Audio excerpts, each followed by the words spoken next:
We need more donations. Dip into your pocket, friends. Let's bank with Allah. It's not something to be shy of telling our community. Not to always tell people, the more we do, the more we do. You don't know when you do that, you die. This month, even if you die, it's a continuous process. People will be, every time they pray that, prayer of ritual. Like planting a tree. We don't need to water it anymore. Do everything that is good, everywhere, everything is good. So that's the thing I want to do in the morning. You can buy a house, you get one. You have the chance to fix more. You have a child, that child, maybe not the best child, but that's the problem. Everything is too crazy. Whether it's in America or anywhere in the world, it's important.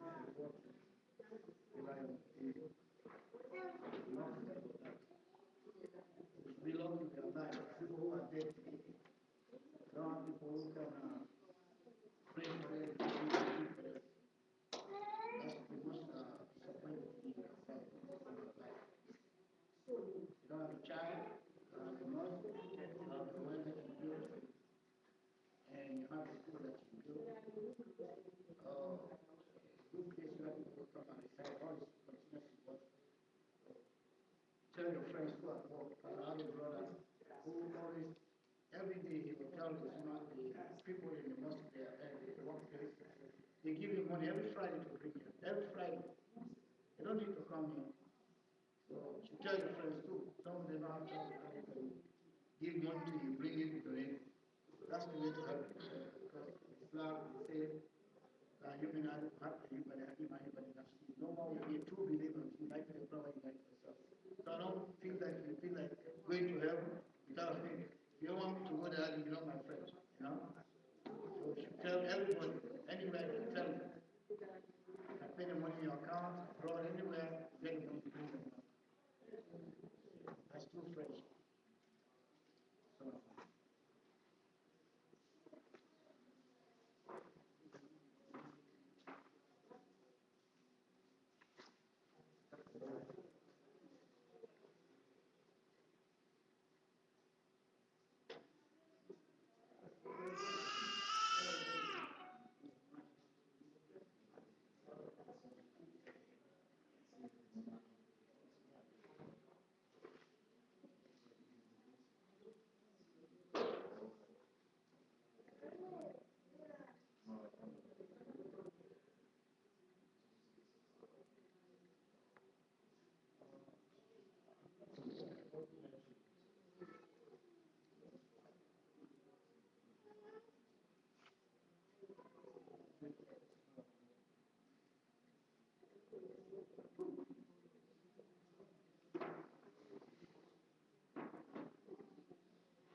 السلام عليكم ورحمة الله وبركاته.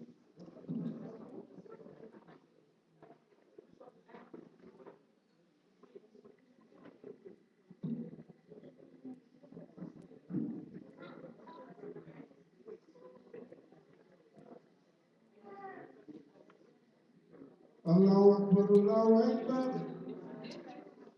الله أكبر الله أكبر.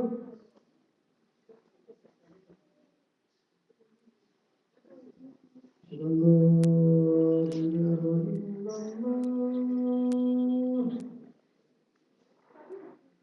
أشهد أن لا إله إلا الله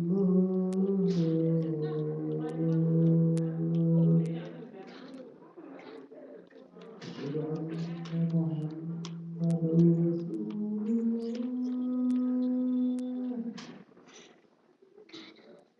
أشهد أن محمدا رسول الله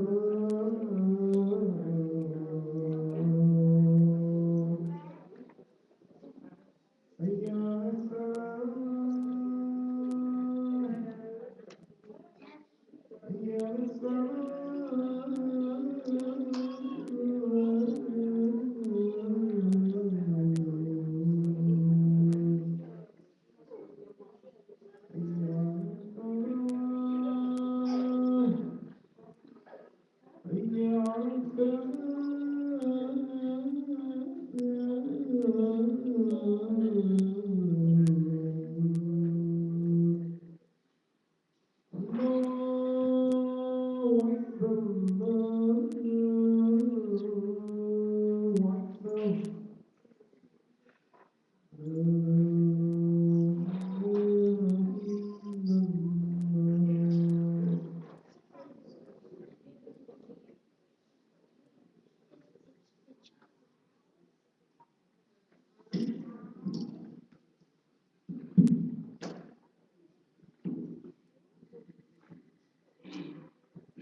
إن الحمد لله نحمده ونستعينه ونستغفره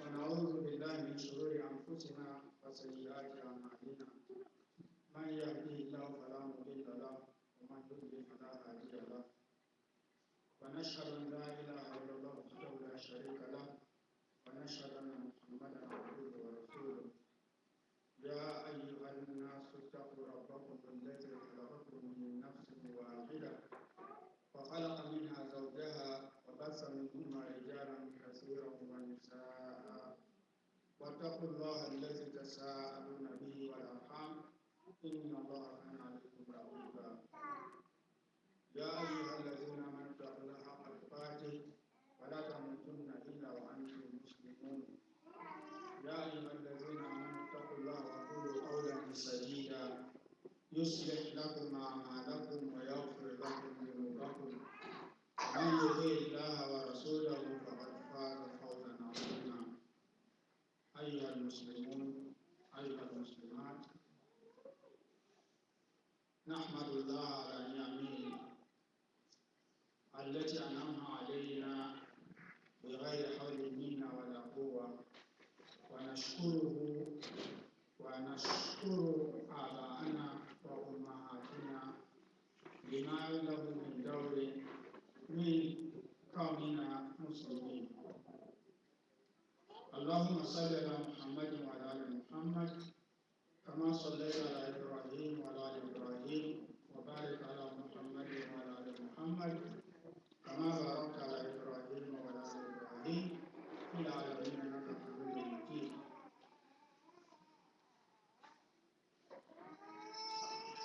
After thanking Allah subhanahu wa ta'ala and praying on our Prophet Muhammad sallallahu alaihi wasallam and thanking our parents, our grandparents for them being part of us becoming Muslims, I say to each and every Muslim here, including myself, fear Allah subhanahu wa ta'ala. That is the only standard that will lead you to Allah's paradise. Fearing Allah subhanahu wa ta'ala. When you do something for the sake of Allah, you stop doing something else for the sake of Allah. You don't do it for the sake of any human being or any of Allah's creation, only for Allah subhanahu wa ta'ala.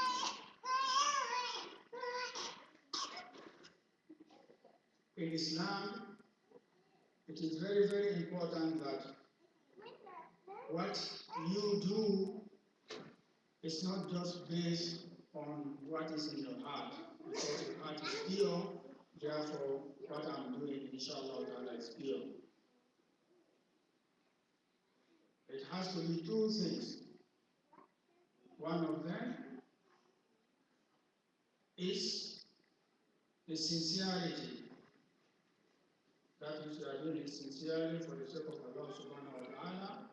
And secondly, you are doing it according to the way Allah subhanahu wa ta'ala has asked us to do it, or His Prophet Muhammad sallallahu alaihi wasallam has asked us to do it.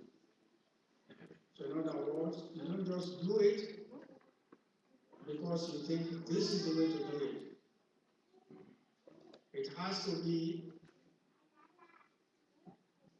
the same way the Prophet sallallahu alaihi wasallam did it, or his companions sees him doing it, and they transfer that message to us. They say, this is what the Prophet sallallahu alaihi wasallam doing it, that's the way we are doing it. In other words, it's not just enough to say, I know my heart is pure, is clean. Even if I don't do the right way, Allah subhanahu wa ta'ala looks at the heart. That is not enough. That is why Allah subhanahu wa ta'ala mentioned for us in the surah that most of us here know. Allah ta'ala said, Wal asr, innal insana lafi khusr, illa alladhina amanu wa amilu salihat, wa tawasaw bil haqq, wa tawasaw bis sabr. Allah subhanahu wa ta'ala said in this short surah, He swear by the time. Inshallah, we'll talk about swear, inshallah, in this khutbah. Allah subhanahu wa ta'ala swear by the time. Because Allah has the authority to swear on anything He wishes to swear on. Whereas for mankind, you can only swear to Allah subhanahu wa ta'ala. This is one of the things, inshallah, we'll talk about in the khutbah like I just said. So Allah swear by the time. He said mankind is in great loss. Mankind is a loser. Except for those who do good deeds. So let us emphasize those who do good deeds. So in other words, the thing that you are doing has to be good, it has to be correct.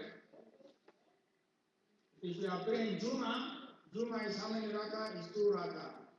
You don't end up praying Jumahh 4 rakah or 3 rakah or 1 rakah.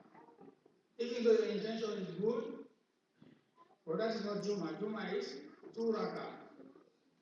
The Zuhr, the prayer that we usually pray at this time, is 4 rakah. But when it comes to Friday, how many you pray? You pray only 2, together with the Imam.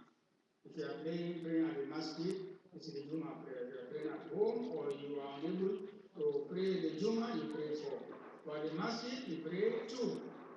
So if you end up praying 4, or the Imam got up, the Imam said Assalamu alaikum, then you got up and added 2 rakah there without saying Assalamu alaikum, thinking that, oh, I usually pray 4 this time, so I'm going to pray the other 2. That is not correct.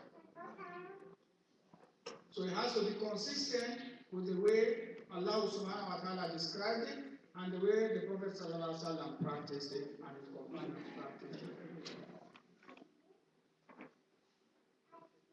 Also, just a reminder, if I go beyond the time, please raise your hand, inshallah, so that we don't go beyond the time. Today my intention was to mention a lot of small issues that we have in our communities that we may be doing that are wrong, that we don't know about, or we know but we are ignoring them. How we should try to fix those things. One of them, like I just started to mention, is the Salah. The Dhuhr will pray 4, the Asr will pray 4, the Maghrib will pray 3, the Isha will pray 4, the Subh will pray 2. So you cannot pray more or less. Why? Because when Allah subhanahu wa ta'ala commanded the Prophet to pray, he sent Jibril, he sent Angel Gabriel to him. Angel Gabriel taught the Prophet Muhammad sallallahu alaihi wasallam how to pray. He came at the beginning of the time, the Dhuhr time for example, he showed the Prophet how to pray 4.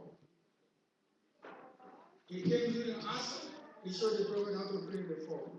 He came during Maghrib, he showed him how to pray 3. The same applies for the rest of the prayers. The next day, he came to the later time, to the end of the prayer. So the Subh, he came as the sun is rising, because that's the time the Subh prayer time expires. That does not mean you cannot pray it again. You can pray, but in this case you are praying, you are not praying on time. He did the same for the Dhuhr prayer, he did the same for the Asr prayer, he did the same for the Maghrib prayer, he did the same for the Isha prayer. So he showed the Prophet ﷺ when to pray with the interval. From this time to this time is when you pray Dhuhr. From this time to this time is when you pray Asr, and so on and so forth.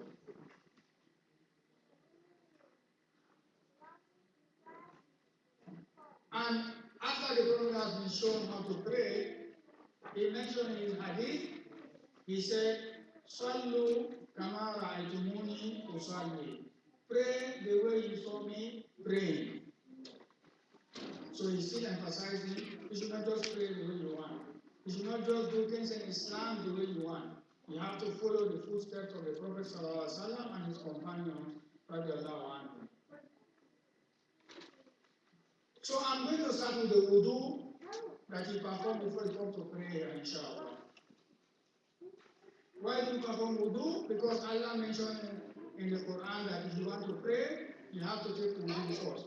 Ya ayyuhalladhina amanu idha qumtum ila salati faghsilu wujuhakum wa aydiyakum ila al-marafiq wamsahu bi ru'usikum wa arjulakum ila al-ka'bayn. Allah subhanahu wa ta'ala said, O you believers, if you want to pray, wash your face and your hands up to your elbow. So I'm going to emphasize on washing up to the elbow. When you are taking wudu, you have to wash your hand up to the elbow. However, when the Prophet ﷺ was performing the wudu, the companions, they saw him, he was including the elbow. In other words, he was washing beyond the elbow to make sure the elbow is also wet. So if you take wudu, you just like this, you wipe like this, you don't want to include the elbow, your wudu is not correct. Sometimes we may be doing this because we're in a rush, we're in a hurry, we want to come to the masjid, or we have appointments. You perform these things so quick that you don't do them correctly. So if you don't do them correctly, you will not get the reward for it. Because Allah said, like we just mentioned in Surah Al-Asr, إِلَّا الَّذِينَ آمَنُوا وَعَمِلُوا الصَّالِحَاتِ, do good deeds. So in order for the deed to be good, it has to be the way the Prophet ﷺ performed it. So in short, if you are taking wudu, you have to wash your elbow also.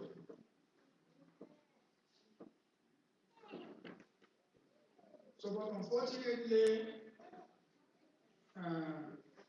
because of all the makeup our moms and sisters, our daughters are having, including all the nail polishes that they have in their nails, that is not allowed in Islam if you are taking wudu. You cannot have nail polish and take wudu with those nail polishes. That wudu is incomplete. So from today, inshallah, if you have it and you used to have it, please remove it. Or else, you'll be just coming to pray your prayers while your wudu is incomplete.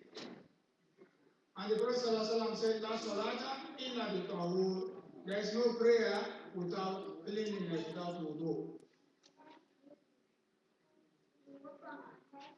And in that verse that I just read about how to perform the wudu, Allah said, wipe your hair.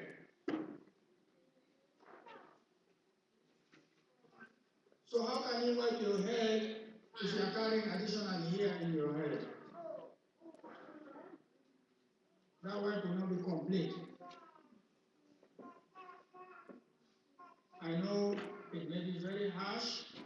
This is not what you would like to hear, but we are here to advise each other about Islam so that we worship Allah subhanahu wa ta'ala the way we are supposed to worship Him. Because He is the only one we are supposed to fear. We should not fear mankind, because He created mankind. Why should we fear mankind?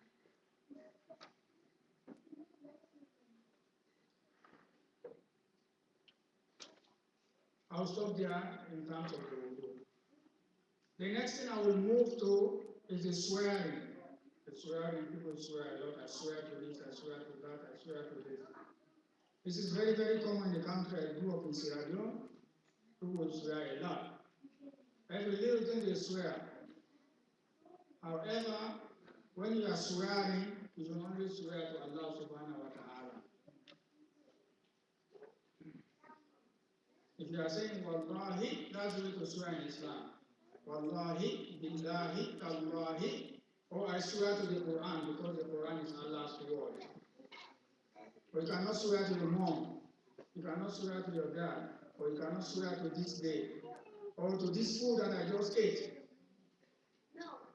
This is very, very common in the country I grew up. How do they say it? Let me say it in that dialect so that people can understand. They will say, I swear to me, mommy. I swear to me, daddy.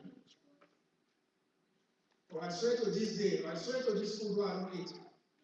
May Allah make this the last food I ate. That's not allowed in Islam. If you want to swear, you swear only to Allah subhanahu wa ta'ala. You say, I swear to Allah that what I said is true. Or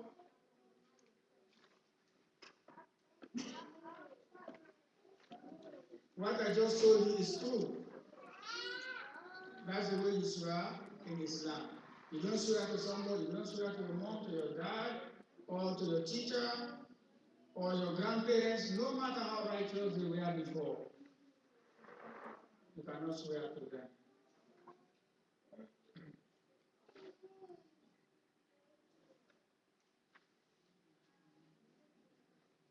Because the Prophet ﷺ said, La tahlifu bi'abaikum. Do not swear to your parents. This is an authentic hadith. It is found in Bukhari. So if a man halafa, falyahlif billah. Whoever wants to swear, let him swear to Allah subhanahu wa ta'ala. So if we are doing this from now on, please don't do it anymore.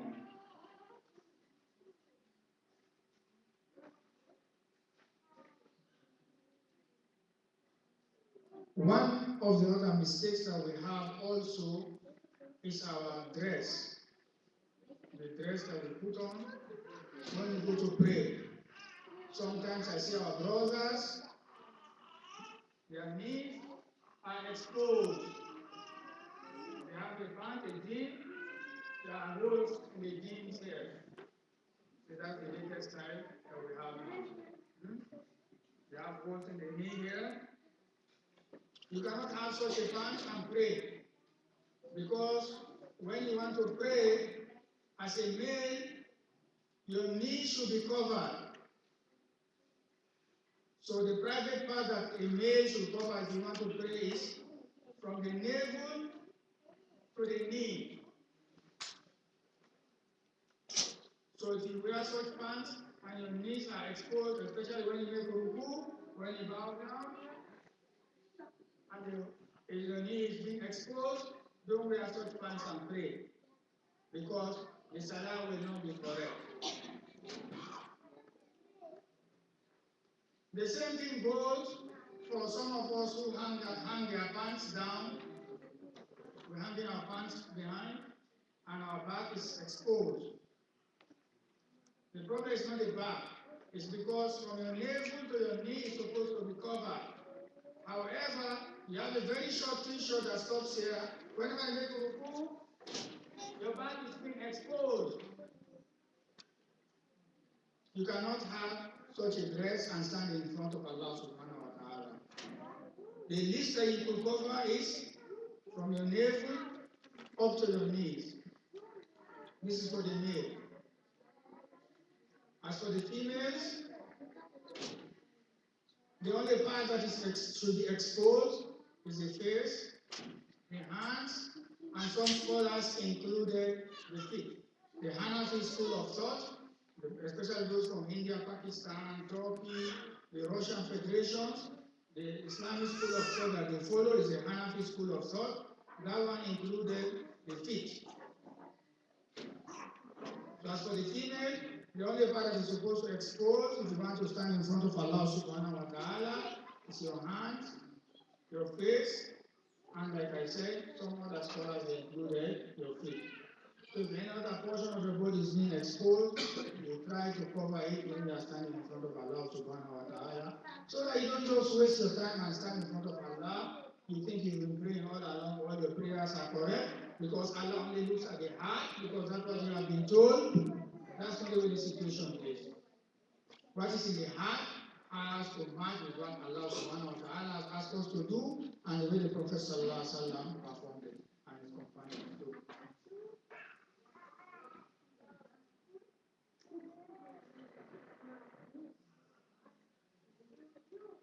Among the common mistakes that we also have is regarding our wealth, our money, our rich.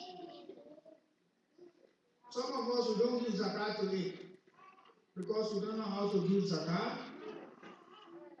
or some of us have been misled that this paper money that we have, the paper money that we're using, the dollar bill, the Nigerian dollar, whatever, paper money, there is no zakat on it. There are some scholars that were preaching out that idea. They were saying the paper money is not the money that is supposed to give zakat, and their reasoning was this form of money was not available during the Prophet sallallahu alaihi wasallam's time. You hear the excuse, huh? They say even though it's money, but this form was not available during the Prophet sallallahu alaihi wasallam's time. Therefore, zakat is not applicable to it. And the reason why I mention this, many of us here might not know it, but there is a very large community, for example, in Minnesota here, that is what they believe. Because the books that they learned back home, that's what is mentioned there. The zakat, the Prophet ﷺ only mentioned gold, silver, goat, cow, sheep, camel. Those are your plantation if you have rice. Those are the type of foods that the Prophet ﷺ mentioned. This paper money was not available during the Prophet's time, therefore there is no zakat. That is a very wrong point of view. The right point of view is this is money, you do all transactions with it, and it is acceptable everywhere, therefore zakat is in it. So how much should you give zakat on your money that you have in your bank, in your bank account, in your safe? How much should you give zakat? I know some of us, we are ready to plan it. Why are you bringing this up? Why are you wasting our time? Maybe you know, but there are some people in the crowd that may not know. So how much are you supposed to give as part of your zakat every year is 2.5% of your wealth. 2.5%. So you take the calculator, you say 2.5, you multiply that by the amount of money you have, the result that you get is divided by 100. So 2.5% is what you should give annually. Well, how do we consider that annual zakat that you give? It is not the solar calendar, it is not January, February, March. Those are not the months that we count. We count the lunar calendar. We count the countries that use the lunar calendar. That's the calendar you have to work with. Muharram, Shaban, Rabiul Awwal, Rabiul Thani, Jumada, Jumada Thani, Rajab, Shaban, Ramadan, Shawwal, Dhul-Qa'dah, or Dhul-Hijjah. Those are the months that you should count your zakat with. So if you have in your bank account $3,000, and by next Ramadan, you still have that same amount or more, there is zakat upon you.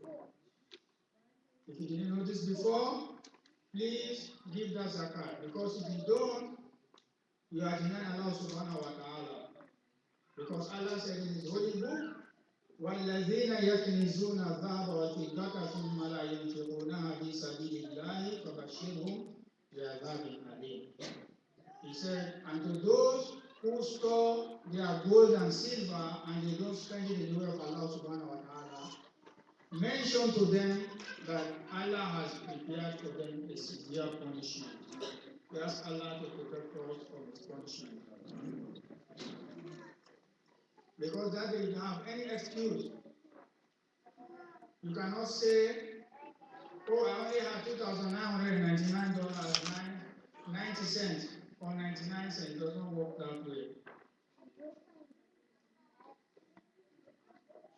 Or you try to divide your wealth, you say, oh, zakat is coming, so now I'm going to take $200, I'll send it to my parents, so I'm only left with $2,800. It does not work that way. You cannot trick Allah subhanahu wa ta'ala. Allah knows you, He knows what is in your heart, He knows everything about you. لا يخفى عليه شيء في الأرض ولا في السماء. Nothing is hidden to Allah subhanahu wa ta'ala. Nothing so far. And if you want to believe that, the example is very, very obvious in front of us that nothing is hidden to Allah subhanahu wa ta'ala. When you go to Walmart right now to buy something, you go and pick it from the shelf, you take it to the cashier scans it, the cashier is working that cashier, her name is going to be stored there. The white cashier, number 5, number 6 is going to be stored. Who was the manager that day is going to be stored there. What time did you buy that good or those goods is going to be recorded. The time, even the seconds is in your receipt. Is that not the case? That is the case. So Allah knows everything about us. There is nothing hidden. And all of these equipment are created by mankind. And Allah is the one who created mankind. So He should know more than us. Because He said, وَمَا أُوتِيتُ مِنَ الْعِلْمِ إِلَّا قَلِيلًا. You have not been given part of knowledge except a very, very, very, very tiny portion. A very minute portion you are given. So nothing is hidden to Allah. Allah knows everything. So from today, if you are not been giving zakat because you didn't know, every 12 lunar months, you owe Allah subhanahu wa ta'ala 2.5% of your wealth. Not your car, not your house, not your bicycle, but the store that you have, the groceries that you have there, Allah's right is upon that.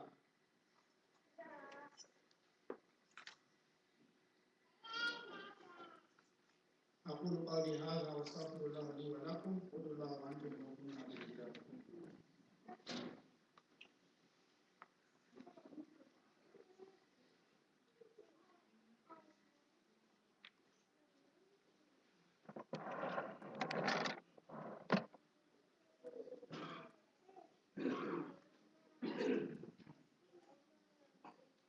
الحمد لله رب العالمين والصلاة والسلام على أشرف خلق الله محمد بن عبد الله وعلى آله وصحبه ومن والاه وبعد. أيها الناس اتقوا الله حق التقوى وراقبوه في السر والنجوى. Oh my brothers and sisters in Islam, fear Allah subhanahu wa ta'ala in public and in secret. Just like we said before, Allah knows everything. So whatever you do in public is what you should do in private.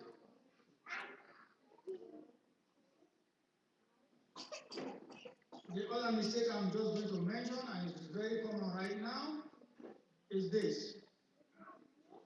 When the Imam is making a khutbah during the Jum'ah prayer, we should all be silent.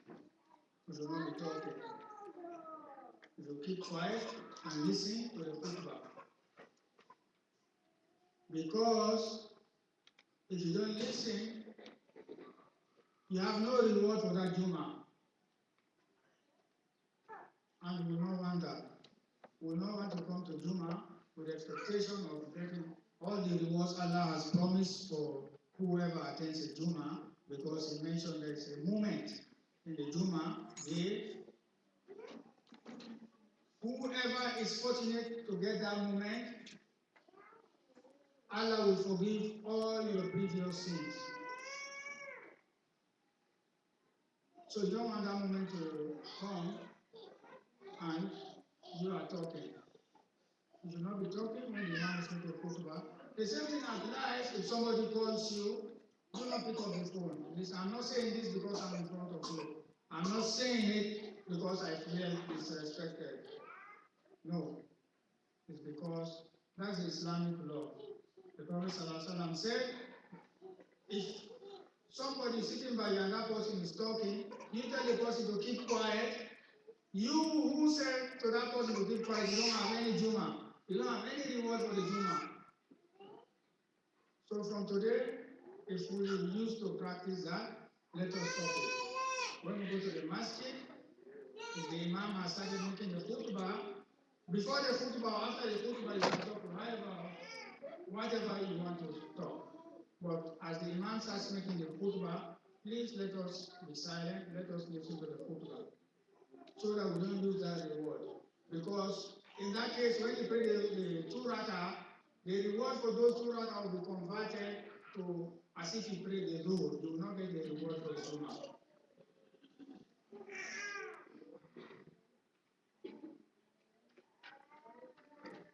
And we don't want that for any one of us.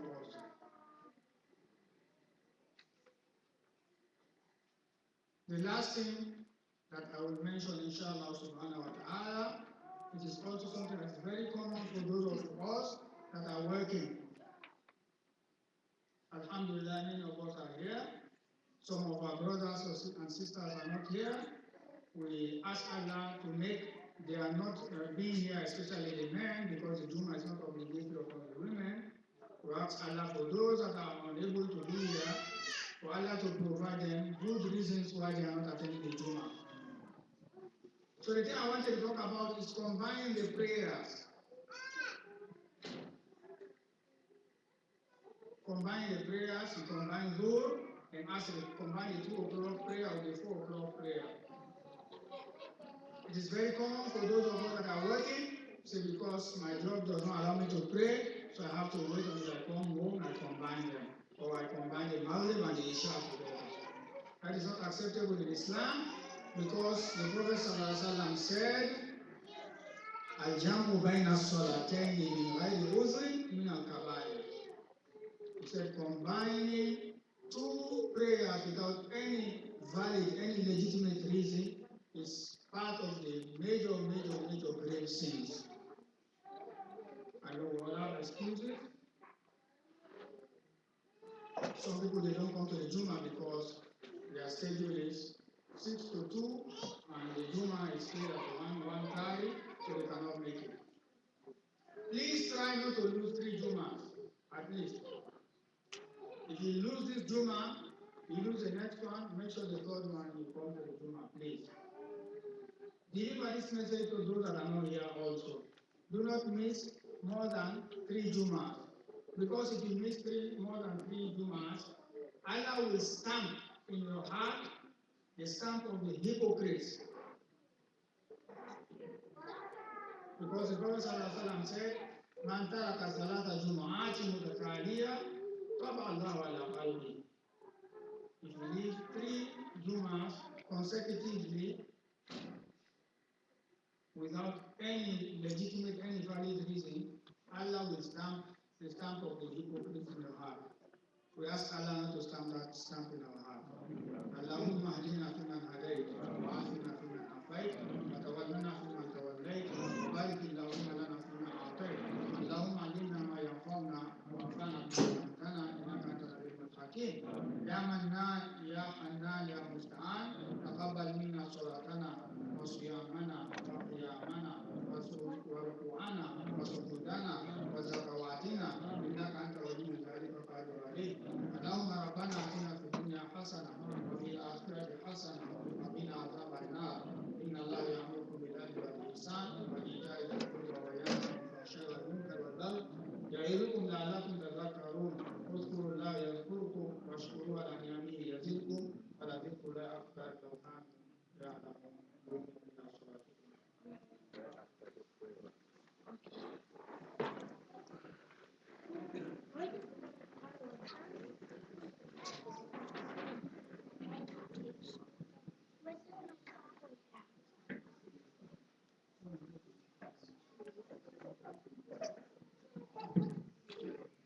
الله أكبر الله أكبر أشهد أن لا إله إلا الله أشهد أن محمدا رسول الله حي على الصلاة حي على الفلاح قد قامت الصلاة قد قامت الصلاة الله أكبر الله أكبر لا إله إلا الله. استووا واعتدلوا فإن تسوية الصفوف من تمام الصلاة.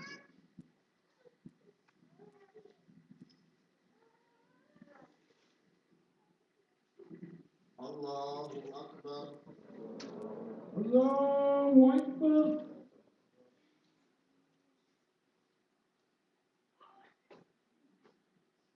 الحمد لله رب العالمين الرحمن الرحيم مالك يوم الدين إياك نعبد وإياك نستعين اهدنا الصراط المستقيم صراط الذين أنعمت عليهم غير المغضوب عليهم ولا الضالين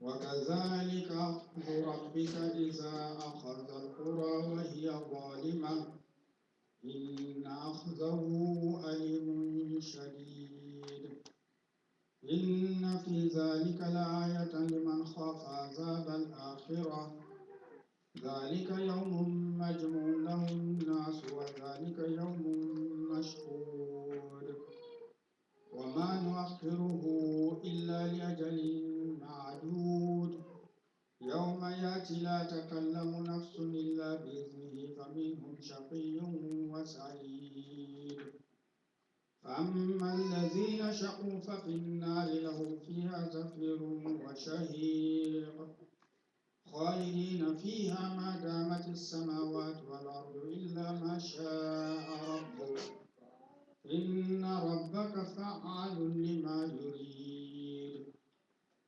وأما الذين سئلوا ففي الجنة خالدين فيها ما دامت السماوات والأرض إلا ما شاء ربك عطاء غير مجذوذ فلا تك في مرية مما يعبد هؤلاء ما يعبدون إلا كما يعبد آباؤهم من قبل وإنا لموفوهم نصيبهم غير منقوص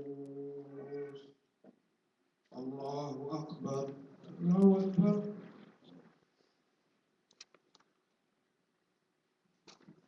سمع الله لمن حمده ربنا ولك الحمد. الله أكبر الله أكبر. الله أكبر. الله أكبر. الله أكبر. الله أكبر.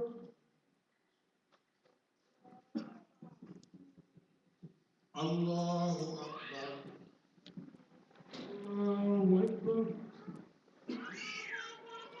الحمد لله رب العالمين الرحمن الرحيم مالك يوم الدين إياك نعبد وإياك نستعين اهدنا الصراط المستقيم صراط الذين أنعمت عليهم غير المغضوب عليهم ولا الضالين.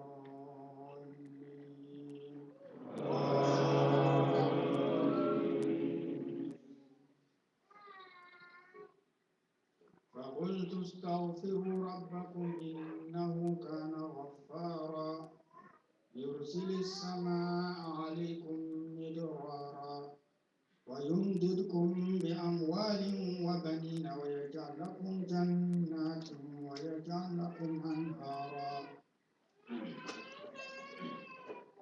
ما لكم لا ترجون لله وقارا وقد خلقكم أطوارا ألم تروا كيف خلق الله سبع سماوات طباقا وجعل القمر فيهن نورا وجعل الشمس سراجا والله أنبتكم من الأرض نباتا ثم يعيدكم فيها ويخرجكم إخراجا. الله أكبر. الله أكبر.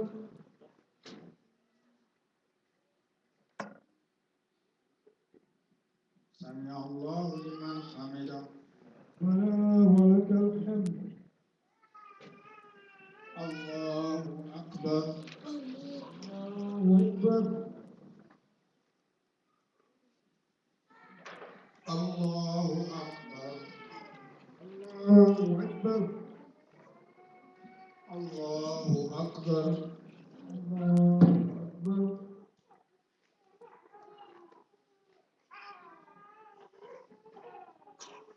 الله أكبر. الله أكبر.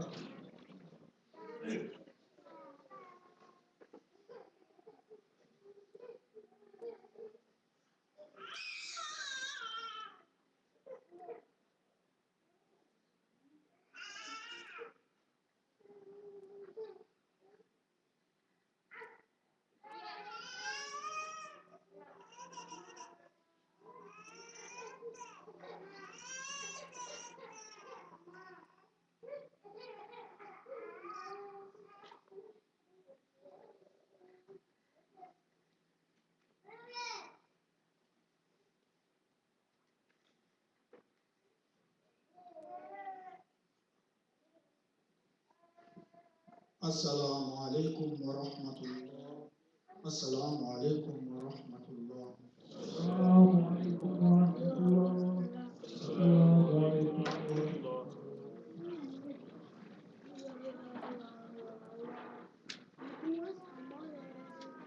Assalamu alaikum wa rahmatullahi wa barakatuh. May Allah accept our prayers. May Allah accept all our good deeds. May Allah be merciful to us. May Allah forgive our sins. May Allah guide us towards His paradise. May Allah keep us safe from His hellfire. Our elder brother here, inshallah, has a message to pass about one of our people that passed away, inshallah. Assalamu alaikum. A couple of announcements, please. We still have about 2 minutes. Let's pass on the announcement. It's very important. One of our sisters in the community, her husband passed away in Guinea. Mr. Mali will make 12 hours later on. But we have another announcement. Okay, well, let's recite the prayer, not only for her, and for everybody that has passed away, the past week, yesterday, and those that will come after, and even for us. So let's recite the prayer once, everybody. بسم الله الرحمن الرحيم الحمد لله رب العالمين الرحمن الرحيم مالك يوم الدين إياك نعبد وإياك نستعين اهدنا الصراط المستقيم صراط الذين أنعمت عليهم غير المغضوب عليهم ولا الضالين Allah bless our Imam, and Allah bless his family. And Allah give us understanding of what is preached today. If you like, you can just pray the Zuhr Jumahh. Thank you very much. This is just an overview of the money that we have raised since we came together to make sure that we have our own place to pray. And Imam thought that this was going to be very important for you to know how much money is coming in, how much we have, and to encourage everybody to come out and pay, pledge, and pay your commitment. Now, the total money we have collected so far is $8,642. And of that $8,642, we have spent $884 portion to pay for this place, and to also pay for the expenses. The new place we want to go, we also pay for inspection fee and other stuff that comes with it. The registration fee for with the state and other expenses, like I said, account with getting our building. So the total money we have in our account today is $7,758. That's what we have in our account. And Imam also want me to say thank you to everybody here, because we started praying here on April 11th. And from that day to today, every Friday we have been able to raise enough money. When I say enough money, just something that he appreciates. The 11th we raised $438. The 18th $464. The 25th $564. And last week, May the 2nd, $399. So hopefully today we can raise more than that to add on to this money, so that we can be able to get our own place to pray. But we want to encourage everybody to please pay your pledges. This money includes the 1,000 that people pledged and some people have paid. So please pay your money. Thank you very much. Our goal is to best. We're supposed to start praying over there. So we need more of your contribution. Thank you very much.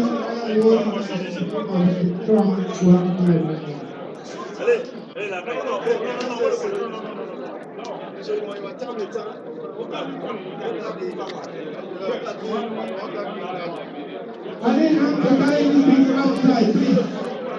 Please, I need to go outside of the building, not inside, outside of the building. Don't forget to put the light.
I'm going to count it together because the Jumahh complete. Alhamdulillah.